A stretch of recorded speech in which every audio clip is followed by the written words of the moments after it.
कस्तूरी के लिए अरे आज भी बहुत सारे डीएम्स आते हैं एंड फैंस का होता है कि मैम प्लीज़ आप आइए आइए, तो होपफुली सून। लोग अभी भी फैंस याद करते हैं कि हाँ हाँ बिल्कुल, और आना ही चाहिए। It was such a beautiful love story and I hope and wish Ekta ma'am please सोचिए और कस्तूरी 2 शुड कम बैक। बहुत ज़्यादा मिस कर रही हूँ आशी को, क्योंकि she is my biggest critic अगर मैं आज तक मेंटली खड़ी हूँ या मैं बोल पा रही हूँ आपके सामने, तो ये 2 चीज़ें हैं। जैसे ऑक्सीजन की ज़रूरत होती है वैसे ये 2 चीज़ें हैं। उसने हमेशा समझा है, हर सिचुएशन को समझा है। इनफैक्ट जब मैं रिलेशनशिप से बाहर आ रही थी तब भी she was the one, she gave me all the strength to come out of that marriage. और जहाँ तक सवाल है उस दुख का, वो तो अब मेरी आखिरी सांस तक वो मेरे साथ रहने वाला है, क्योंकि 17 ईयर्स एक बहुत लंबा टाइम होता है और I was totally invested in that relationship. अब नो मोर प्लानिंग्स, अब मैंने जो भी है भगवान भोलेनाथ पर छोड़ दिया है। वो मुझे उंगली पकड़ के जहाँ ले जाएंगे मैं उस तरफ चली जाऊँ। बस यही है कि मैं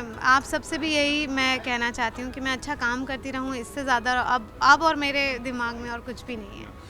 नमस्कार, आप सभी का स्वागत है और आज हमारे साथ हैं आप सभी की चहेती अंगूरी भाभी यानी टीवी स्टार शुभांगी अत्रे, जिन्होंने म्यूज़िक की दुनिया में रखा है अपना पहला कदम, music in the sense video album की दुनिया में। शुभांगी, बहुत बहुत स्वागत है आपका। थैंक यू सो मच, बहुत बहुत धन्यवाद आने के लिए और इस खुशी का हिस्सा बनने के लिए। बहुत बहुत थैंक यू हरी। और आप तो इतने पुराने दोस्त रहे हैं, तो आपको देखकर जो सबसे ज़्यादा खुशी हो रही है बस। वो हमें आना ही था शुभांगी। सबसे पहला मेरा सवाल यही, इतना डिले क्यों, इतना लेट क्यों, ये बताओ पहले। अरे मैं क्या बताऊँ, इस गाने के दौरान जितनी चीज़ें हुई हैं, मतलब मैं बता नहीं सकती। बैक टू बैक जो इंसिडेंट्स हुए, 3 बार हमारी शूटिंग कैंसिल हुई बिकॉज ऑफ रेन्स।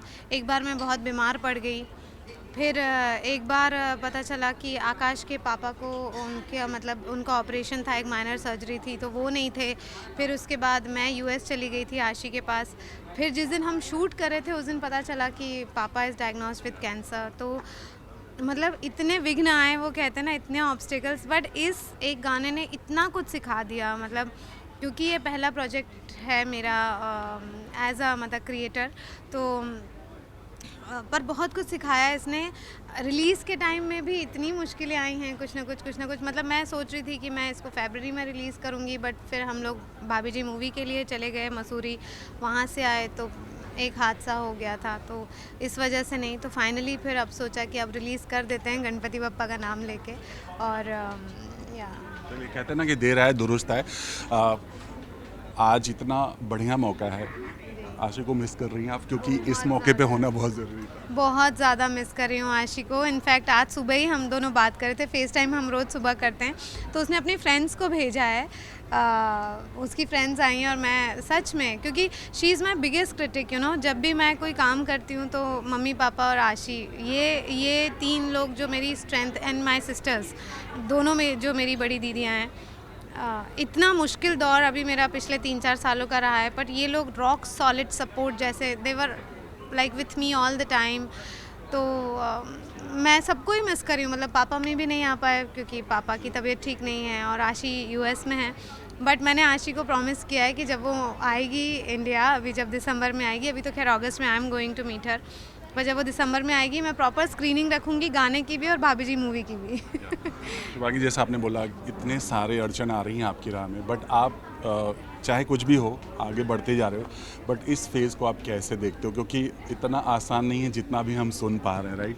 बिल्कुल भी आसान नहीं रहे। मतलब इमोशनल रोलर कोस्टर राइड, क्या ही बताऊँ मैं। ऐसा दौर देखा है। लेकिन एक चीज़ और है हरी की, मुझे ऐसा लगता है कि मेरे काम ने और आशी ने, अगर मैं आज तक मेंटली खड़ी हूँ या मैं बोल पा रही हूँ आपके सामने, तो ये 2 चीज़ें हैं। ये 2 मेरी मोटिवेशनल, मतलब जो मुझे क्या कहते हैं ना, जैसे ऑक्सीजन की ज़रूरत होती है, वैसे ही ये 2 चीज़ें हैं कि माय वर्क एंड आशी केप्ट मी सेन इस सारे केओस में। तो बस वही है कि अपना काम मैं करती जाऊँगी।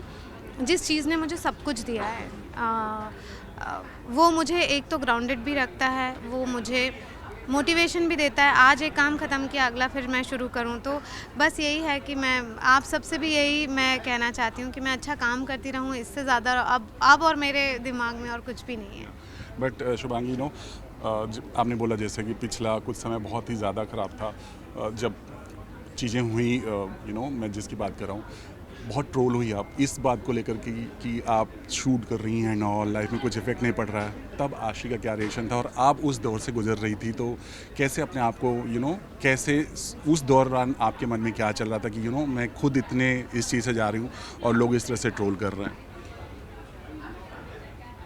देखिए, सबसे पहले तो ट्रोलिंग मैं समझती हूँ कि उस पर ध्यान नहीं देना he is the key of my life. और आशी तो शुरू से मतलब आप जानती हैं कि बहुत ही सेंसिबल और मैच्योर बच्चा रहा है वो, और उसने हमेशा समझा है, हर सिचुएशन को समझा है। इनफैक्ट जब मैं रिलेशनशिप से बाहर आ रही थी तब भी she was the one, she gave me all the strength to come out of that marriage.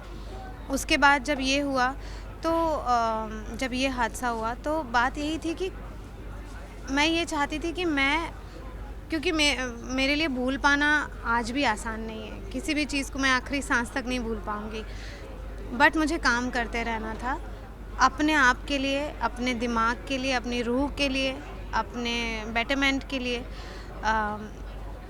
मैं एक दिन काम पर नहीं जाऊँगी, पर मैं दूसरे दिन से इसलिए काम पर गई ताकि मेरा दिमाग कहीं लगा रहे, क्योंकि अगर मैं रुक जाऊँगी तो मैं एंजाइटी और उसमें मैं ख़त्म हो जाती है अपने आप को। इससे अच्छा मैं अपने दिमाग को काम में लगाऊँ, वही मेरी एक कोशिश रही है हमेशा से। और जहाँ तक सवाल है उस दुख का, वो तो अब मेरी आखिरी सांस तक वो मेरे साथ रहने वाला है, क्योंकि 17 इयर्स एक बहुत लंबा टाइम होता है और I was totally invested in that relationship. So आज बस मैं पीयूष से भी यही कहूँगी that bless me and guide me, that's it. But जब ट्रोलिंग करते हैं लोग कि ये देखो ये काम करने चली गई, अभी हुआ रही हो, तो उस समय थोड़ा लगा कि क्या लोग लिख रहे हैं? हाँ, ऑफ कोर्स दुख होता है। लोगों के लिए जजमेंट पास करना बहुत इजी है, पर जब तक वो सही सिचुएशन, जब तक वो ये नहीं समझेंगे कि what I have gone through और ये क्यों, और क्योंकि मेरे ऊपर रिस्पॉन्सिबिलिटी भी है। आशी को मैं अकेले ही जो है उसका एजुकेशन और उसका अपब्रिंगिंग मैंने अकेले ही हैंडल किया है, आसान नहीं है, जो कि आसान नहीं है, बिल्कुल आसान नहीं है। तो मेरे लिए काम करना बहुत बहुत ज़रूरी है और अपने आप को सेन रखना बहुत ज़रूरी है, अपने आप को बैलेंस्ड रखना बहुत ज़रूरी है। और मुझे इसके अलावा और इससे बेहतर ऑप्शन नहीं मिला। कर्म ही पूजा है। तो और मैं चाहती हूँ कि मैं जब जाऊँ इस दुनिया से तो लोग मेरे काम को याद रखें। और जैसा कि आपने कहा कि कर्म ही पूजा है, बट ज़िंदगी मूव ऑन करने के लिए हमेशा होती है। क्या कभी आशी आपको बोलती हैं या आप कभी अपने मन में ये ख्याल आता है कि अब हमें मूव ऑन होकर कुछ अपनी लाइफ के बारे में सोचना चाहिए, एक नई दुनिया बसानी चाहिए, या कोई और आपकी लाइफ में आना चाहिए, कभी ये ख्याल आता है? शुभ नहीं, अभी तो बिल्कुल भी नहीं आता है। एंड आशी is love of my life. और अभी तो जैसा कि मैंने कहा मैं अपने काम पर फोकस करना चाहती हूँ कम्प्लीटली।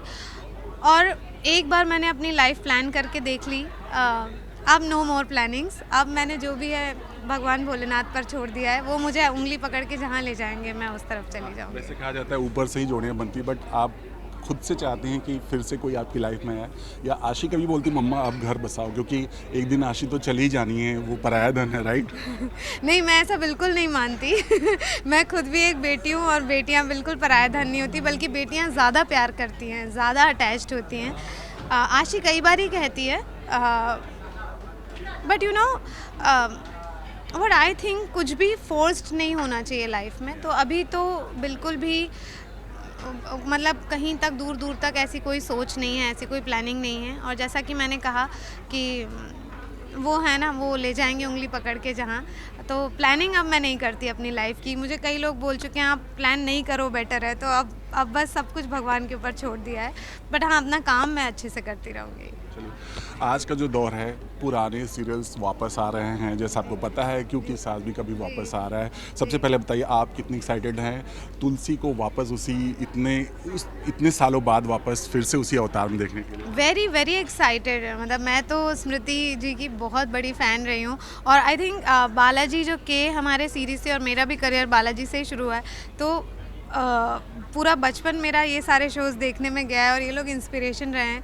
तो she is coming back and I am very very excited Smriti ji, and all the very best. और आपको पहले से भी ज़्यादा प्यार मिलने वाला है, I am damn sure about it. प्यार से याद है आपका भी शो बहुत ज़्यादा सुपर डुपर हिट रहा है, आपको नहीं लगता वापस आना चाहिए कस्तूरी वापस? कस्तूरी 2 आना चाहिए, यस, व्हाई नॉट। मतलब लोग अभी भी फैंस याद करते हैं कितना चल, क्योंकि बहुत सारे शोज अब वापस आ रहे हैं, उन दिनों की यादें वापस आ रही हैं। हाँ हाँ बिल्कुल, और आना ही चाहिए। It was such a beautiful love story and I hope and wish, Ekta ma'am please सोचिए, और कस्तूरी 2 शुड कम बैक। कभी फैंस टैग करते हैं कि क्या कहते हैं कुछ? कस्तूरी के लिए अरे आज भी बहुत सारे डीएम्स आते हैं एंड फैंस का होता है कि मैम प्लीज़ आप आइए आइए, तो होपफुली सून। ओके, उसके अलावा भाभी जी फिल्म सब कुछ शूट हो चुका है, एक्साइटेड हैं क्या है कुछ, क्योंकि ये कितना अलग है ये फिल्म, क्योंकि भाभी जी की कहानी तो सब हम लोग जानते ही हैं, बट ये फिल्म में क्या है? नहीं बस सी सारी स्टारकास्ट वही है, 3-4 एक्टर्स का एड-ऑन्स है, बट बहुत अच्छी फिल्म बनी है। आप लोग हंस हंस के लोट पोट हो जाने वाले हैं। सबके कैरेक्टर वही हैं, सब कुछ वही है, तड़का लगा हुआ है कुछ अलग सा, वो आप देखिए, मज़ा कीजिए और क्या। और ये शूट भी बाहर हुआ, लोकेशन बाहर हुआ है, तो ये पूरा एक्सपीरियंस कैसा रहा? अमेजिंग एक्सपीरियंस, बेसिकली ये तो हिस्ट्री में लिखा जाएगा। 20 दिन में हम लोगों ने फिल्म शूट की है भाभी जी, तो हम लोग मसूरी देहरादून में थे और वहीं शूट हुई है, और बहुत अच्छा एक्सपीरियंस रहा, बहुत ही अच्छा एक्सपीरियंस। एक तो वेदर बहुत अच्छा था और पहाड़ तो मेरे फेवरेट हैं ही, आई लव माउंटेन्स, तो it's been a wonderful journey. Angoori ji का वही अवतार हो गया या कुछ अलग ही देखने को मिलेंगे अंगूरी? नहीं नहीं वही अवतार है, लेकिन उसमें कुछ कुछ ट्विस्ट तो है, वो आप लोगों को बहुत मज़ा आएगा। चलिए, इस हमने देखा बहुत ही खूबसूरत लग रही थी, इसमें लिटरली बहुत सुंदर लग रही थी। क्या कुछ कहेंगी अपने इस गाने के बारे में? देखिए बहुत ही दिल से बनाया है एक्चुअली। मेरे रिलेटिव हैं आकाश पटवारी, और ये गाना मैंने 5 साल पहले सुना था और तभी सोचा था कि इसको मैं बनाना चाहती हूँ, because I am a classical dancer, तो मुझे थोड़ा सा राग जोग पर है, तो बहुत ही पसंद आया था। सो बात यही थी कि जो भी बनाएंगे दिल से बनाएंगे और कुछ अच्छी ही चीज़ बनाएंगे, अपना वैल्यूज़, हमारा कल्चर, हमारा संगीत, उससे जुड़ा ही हुआ कुछ बनाना है, और आगे भी अगर मैं कुछ बनाना चाहती हूँ तो जो हमारे कल्चर से जुड़ा हुआ हो, तो बस वही वाली कोशिश रही है, और आई होप ऑडियंस को बहुत बहुत पसंद आएगा। आखिरी सवाल शुभांगी, बहुत सारे अभी रियलिटी शोज़ को लेके बहुत सारी बात, आपके भी नाम कई बार आ चुके हैं, बिग बॉस एंड ऑल, अगर मौका मिला तो जाओगे आप? बिग बॉस में जाने से मुझे बहुत डर लगता है। नहीं, खतरों के खिलाड़ी। खतरों की खिलाड़ी ज़रूर, मैं हूँ ही खतरों के, आप देख नहीं रहे मेरे जीवन में कितने चल ही रहा है, मतलब काफ़ी एडवेंचरस लाइफ चल रही है, तो या। चलिए, lastly any message for fans?